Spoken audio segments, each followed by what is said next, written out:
السلام علیکم ورحمۃ اللہ وبرکاتہ۔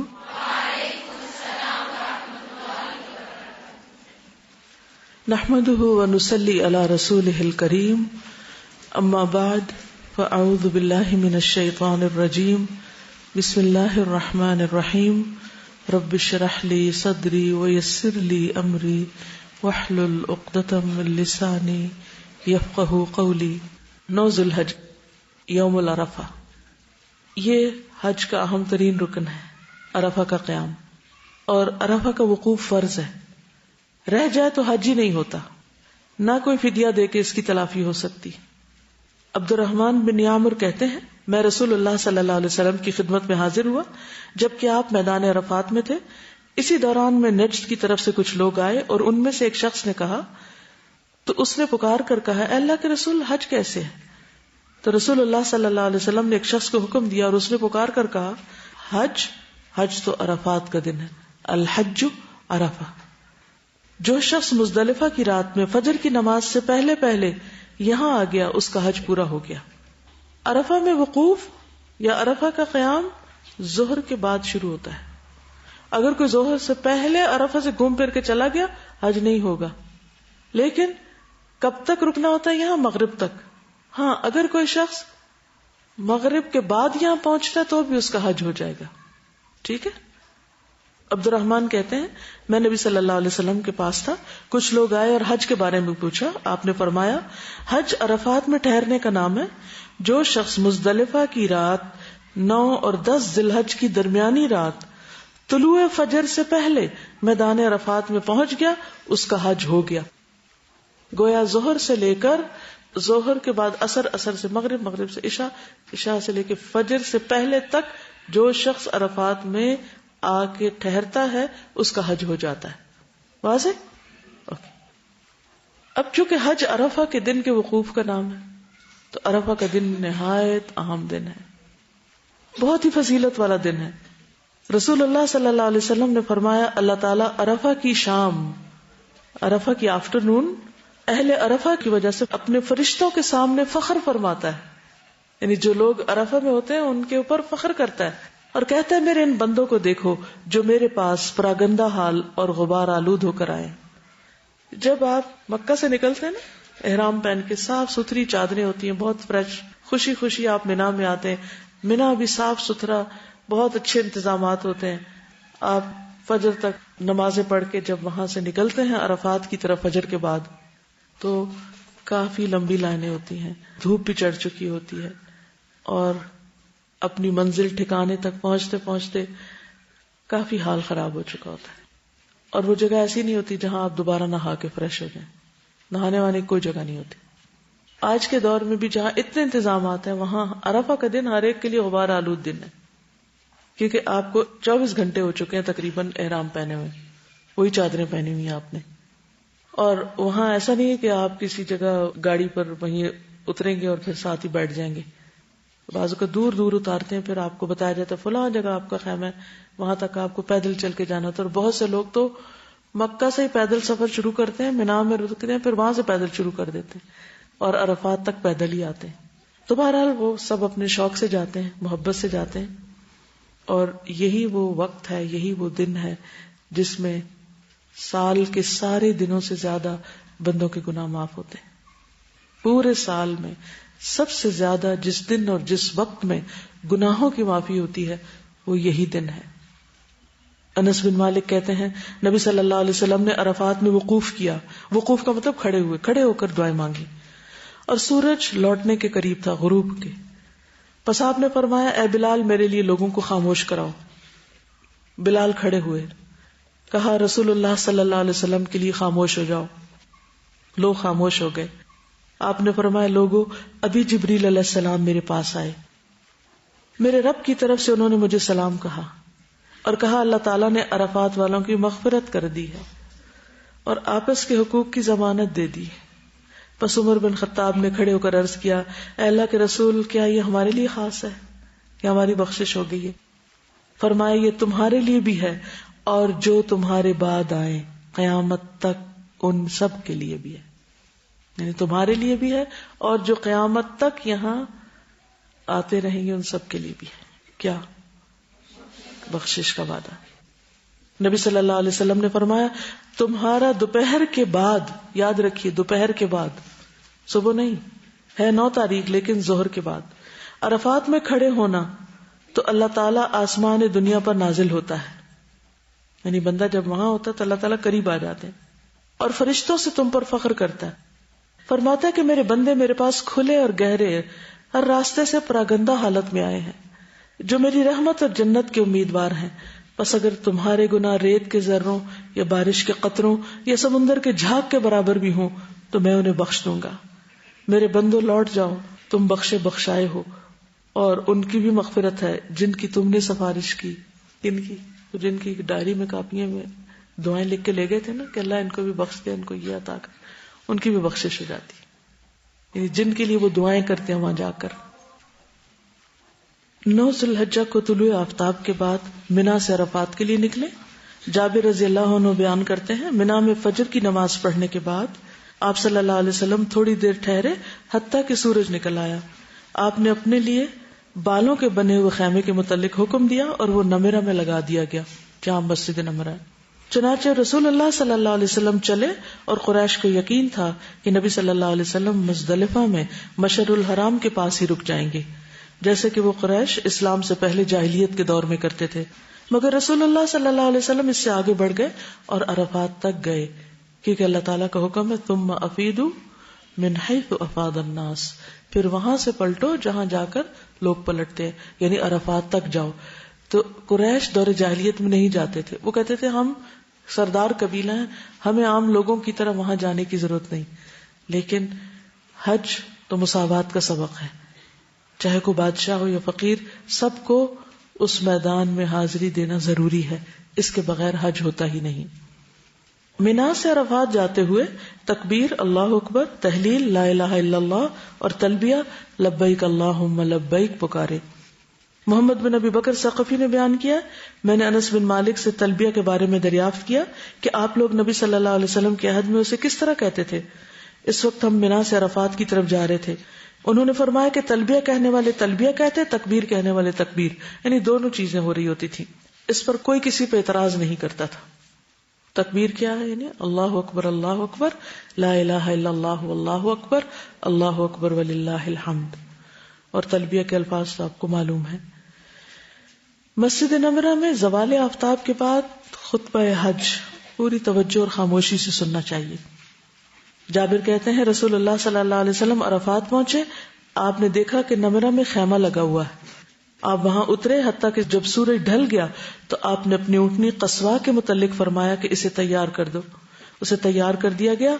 آپ اس پر سوار ہوئے حتیٰ کہ وادی ارنا کے دامن میں آ گئے اور لوگوں کو خطبہ دیا. جریر کہتے ہیں نبی صلی اللہ علیہ وسلم نے ان سے حجۃ الوداع میں فرمایا استنصت الناس، تم لوگوں کو چپ کراؤ. اور پھر چپ کرایا گیا اور آپ نے وادی ارنا میں آ کر خطبہ دیا. ظہر اور عصر کی نمازیں 1 اذان اور 2 اقامت کے ساتھ جمع اور قصر با جماعت ادا کریں. یہاں پر نمازیں کیسے پڑھی جائیں گی؟ ظہر اور عصر، قصر اور جمع، 1 اذان 2 اقامتیں. دونوں نمازوں کے درمیان کوئی سنت یا نفل نہیں. جابر کہتے ہیں خطبہ دینے کے بعد بلال نے اذان کہی، پھر اقامت کہی، تو آپ نے ظہر پڑھائی، پھر اقامت کہی، پھر آپ نے عصر پڑھائی، اور دونوں نمازوں کے بیچ میں کچھ نہیں پڑھا، کوئی سنت نفل نہیں. پھر آپ قصواء پر سوار ہو گئے حتیٰ کہ مقام وقوف پہ تشریف لائے. جو لوگ رش کی وجہ سے مسجد نمرہ نہ پہنچ سکے تو کوئی حرج نہیں، اپنی جگہ ہی اپنے اپنے خیمے میں ہی نماز جماعت سے پڑھ لینی چاہیے. ظہر اور عصر کی نمازیں ادا کرنے کے بعد عرفات میں داخل ہوں، یعنی وقوف کی جگہ پر. رش کی وجہ سے ممکن نہ ہو تو پہلے بھی داخل ہو سکتے ہیں، کیونکہ بہت سی چیزیں اپنی مرضی سے نہیں آپ کر سکتے، آپ کو قافلے کے ساتھ ہی جانا ہوتا ہے. عرفات کا سارا میدان وقوف کی جگہ ہے. نبی صلی اللہ علیہ وسلم نے فرمایا میدان عرفات سارے کا سارا ٹھہرنے کا مقام ہے. وہاں جبل رحمت پہ چڑھنے کی ضرورت نہیں. بعض لوگ یہ سمجھتے ہیں کہ عرفات کے دن اس پہاڑ پہ چڑھنا ضروری ہے، اور اس میں جوان لوگ تو چڑھ جاتے ہیں، بوڑھے لوگ نہیں چڑھ سکتے. تو اللہ نے بہت رحمت فرمائی ہے بھی جبل رحمت، وہاں خاص رحمتیں اترتی. کہتے ہیں کہ وہاں پر آدم اور حوا آپس میں ملے تھے، اسی لیے اس میدان کو عرفات کہا جاتا ہے کہ ایک دوسرے کو پہچانے تھے وہاں. تو بہرحال ضروری نہیں کہ پہاڑوں پہ چڑھیں یا کسی خاص جگہ پر جائیں، جہاں بھی عرفات میں آپ کو ٹھہرایا گیا وہیں ٹھہر جائیں. ساری توجہ کس پر رکھیں؟ عبادت پر، اور خصوصاً کھڑے ہو کر دعائیں مانگنے پر. نبی صلی اللہ علیہ وسلم نے فرمایا میدان عرفات سارے کا سارا ٹھہرنے کا مقام ہے، لیکن عرنا کے نشیب سے ہٹ کر رہو. نبی صلی اللہ علیہ وسلم نے فرمایا میں نے جبل رحمت کے قریب وقوف کیا ہے جبکہ پورا میدان عرفات کی جگہ ہے. یعنی آپ کا وقوف پہاڑ کے قریب تھا لیکن کہیں بھی کھڑے ہو سکتے ہیں. ابن مربع انصاری ہمارے پاس تشریف لائے جبکہ ہم عرفات میں ایسی جگہ وقوف کیے ہوئے تھے کہ عمر بن عبداللہ اس کو امام کے موقف سے دور سمجھ رہے تھے. ابن مربع نے کہا بے شک میں تمہاری طرف رسول اللہ صلی اللہ علیہ وسلم کا قاصد بن کر آیا ہوں. آپ نے تم لوگوں کو کہلا کر بھیجا انہی مقامات پر وقوف کرو، بلا شبہ تم اپنے باپ ابراہیم کی وراثت میں سے ایک وراثت پر ہو. خیمے کے اندر یا باہر جہاں جگہ ملے پوری انکساری اور توجہ کے ساتھ دعائیں مانگنی چاہیے. بعض لوگ یہ سمجھتے کہ شاید خیمے کے اندر نہیں مانگنی چاہیے اور باہر نکل کے کھڑے ہونا چاہیے. باہر بعض اوقات دھوپ ہوتی ہے، کافی گرمی ہوتی ہے، تو اندر کبھی مانگ لیں کبھی باہر چلے جائیں. کوشش کریں کہ سارا وقت کھڑے رہیں، کیونکہ نبی صلی اللہ علیہ وسلم نے کھڑے ہو کر یہ دعائیں مانگی. اور لوگ کیا کرتے ہیں وہاں پہنچتے ہی دسترخوان بچھا دیتے ہیں، کھانے لگتے ہیں، خوب بریانی کھاتے ہیں اور اس کے بعد سو جاتے ہیں. سب نہیں، لیکن بہت سے لوگ ایسے کرتے ہیں. تو کھانا پینا بھی مختصر رکھیں. ایسی چیز نہیں کھائیں جس کو کھا کر آپ کو نیند آئے. آپ پورے کے پورے وقت کو، میکسیمم ٹائم کو پورے فوکس کے ساتھ اللہ کی طرف متوجہ رکھیں اپنے آپ کو، اور دعائیں کرتے رہیں، کیونکہ اللہ تعالیٰ آپ پر فخر کر رہا ہے فرشتوں کے سامنے. ان لوگوں پہ کیا فخر کرے گا جو سو جائیں یا ادھر ادھر باتیں کر رہے ہو یا لڑائی جھگڑے کر رہے ہو کہ جمع کسر کرنی ہے یا نہیں کرنی. تو اس وقت بہیو کریں. اللہ تعالیٰ جو فخر کر رہے ہوں آپ پر تو واقعی آپ فخر کے قابل ہوں. جابر کہتے ہیں نبی صلی اللہ علیہ وسلم قصواء پر سوار ہوئے حتیٰ کہ مقام وقوف پہ تشریف لائے. اپنی اونٹنی قصواء کا پیٹ پتھروں کی طرف کر دیا، یعنی وہیں رکے رہے. اور جبل المشاء کو جو کہ ریت کا بڑا ٹیلا تھا، لوگ اس کو پیدل ہی عبور کرتے تھے، اپنے سامنے کیا، قبلہ رخ ہوئے، پھر وہیں رکے رہے حتیٰ کہ غروب ہو گیا. اور ٹکیا کے غائب ہو جانے کے بعد کچھ زردی بھی ختم ہو گئی، اتنی دیر تک وہاں رکے. ہاتھ اٹھا کر بکثرت دعائیں کرنا.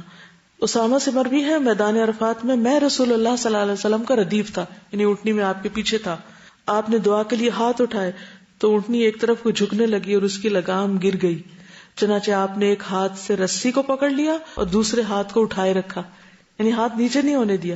اس وقت بھی جب آپ رسی اٹھا رہے تھے پھر بھی آپ نے ہاتھ ایک اوپر ہی رکھا.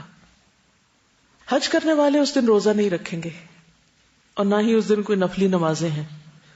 سب سے زیادہ کیا کرنا ہے؟ دعا مانگنی. کیسے؟ کھڑے ہو کر اور ہاتھ اٹھا کر اور قبلہ رخ ہو کر. ٹھیک ہے، خواہ خیمے کے اندر یا باہر.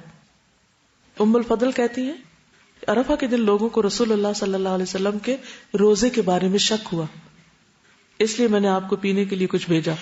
آپ نے اس کو پی لیا، جس سے پتہ چلا کہ آپ روزے سے نہیں تھے. عقبہ بن عامر بیان کرتے ہیں رسول اللہ صلی اللہ علیہ وسلم نے فرمایا یوم عرفہ یوم نحر، یعنی 10ویں ذی الحج قربانی کا دن، اور ایام تشریق ہم اہل اسلام کے عید کے ایام ہیں، یہ کھانے اور پینے کے دن ہیں. ہماری عید تو 10 کو شروع ہوتی ہے، حاجیوں کی 9 کو ہی شروع ہو جاتی، تو اس دن یعنی کہ روزہ رکھنا درست نہیں وہاں پر. لیکن یہاں جو روزہ رکھے گا اس کا کیا فائدہ، کتنا ثواب؟ 2 سال کے گناہ معاف ہوں گے. حاجیوں کے تو ساری زندگی کے معاف ہو رہے ہیں، اور یہاں والوں کو بھی اللہ تعالیٰ نے بالکل محروم نہیں رکھا. ابو نجیح کہتے ہیں ایک مرتبہ کسی نے ابن عمر سے عرفہ کے دن کے روزے کے بارے میں پوچھا.